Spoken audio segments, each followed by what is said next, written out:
प्रत्येक दिन सकाळू खाली पेटे गाई हो जातु कौन करेंगे ना खोला पड़िया को जी प्रत्येक अंचल कौटी घास ना घास कौटी अभाव अच्छी दुब घास 6-7टी डेम्फ एमती उपाड़ ने आराम से ताकू भल भाव सफा करदे पानी ढालिकी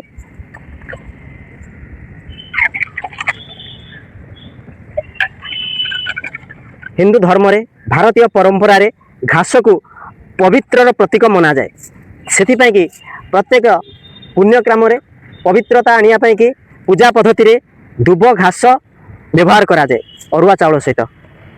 से पवित्रता को आमे शरीर रे व्यवहार करिबा घास को प्रत्येक दिन सकाळे खाली पेटे आराम से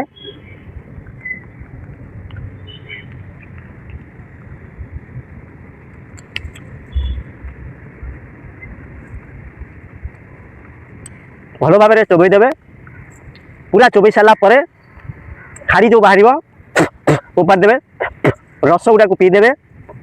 परवर्ती समय ढोके दिटक पानी पीदेवे ए घास रे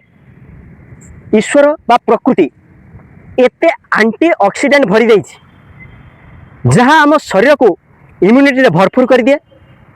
रोग प्रतिरोधक शक्ति बढ़े दिए जदि आपण पाखे सुगार डायबिटीज हो समस्या अच्छी 15-20 दिन ये अभ्यास से लेवल ठीक हो जाए तेरे से कि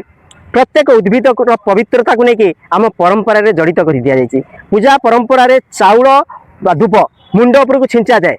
से किसी मिल नहीं लाभ किंतु कहीं मुंड उपर छिंचा जाए तार कारणटी अच्छी